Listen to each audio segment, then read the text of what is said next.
Cops harassed a black teenager, unaware his father was their new police chief. Put your hands on the wall. Now. The command came sharply. Jamal turned confused. No crime. No warning.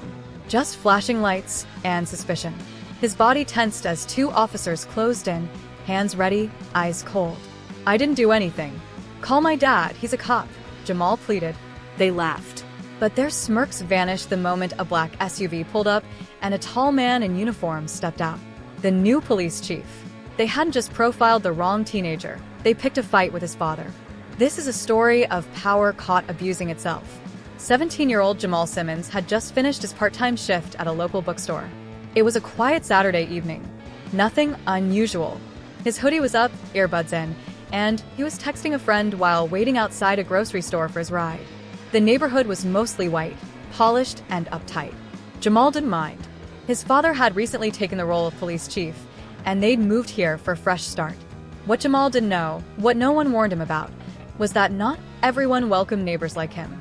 Two patrol officers cruised by, scanning. They saw a tall black teen standing still. That alone was enough. One officer reached for the radio. The other stopped the car.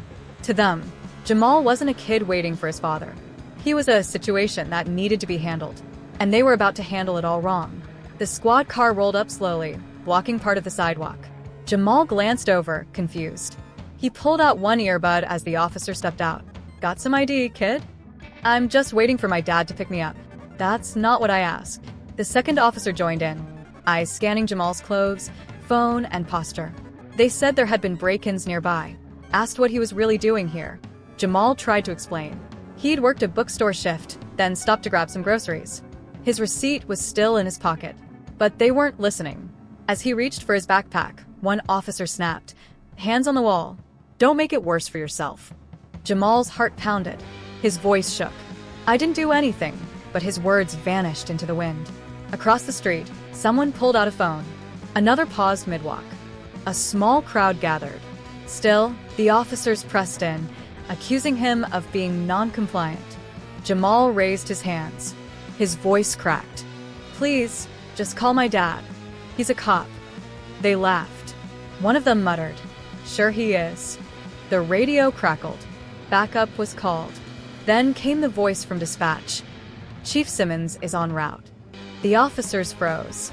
They looked at each other, but it was too late.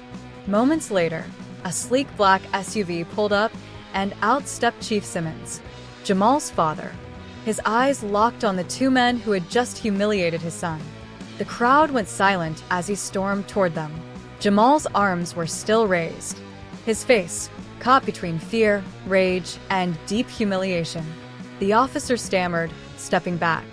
Drop your hands, son, the chief said softly. Jamal collapsed into his father's arms. Then Chief Simmons turned to the officers. His voice, ice cold. Is this how you treat every teenager waiting outside a store, or just the black ones? The older officer opened his mouth, then shut it. No weapon, no threat, and you called for backup. The chief turned to the crowd, cameras rolling, phones up, eyes watching. His badge gleamed in the last light of day, but it was his fury that shone brighter. This stops today. Jamal rode home in silence, sitting beside his father. Not because there was nothing to say, but because everything had already been said with handcuffs, suspicion, and silence. The officers involved were placed under investigation.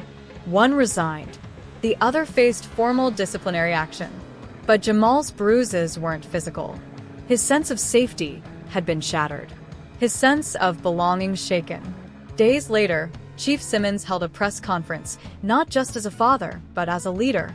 This isn't about one bad apple, he said. It's about the soil we've allowed to grow them. And people listened, because racism wasn't hiding anymore.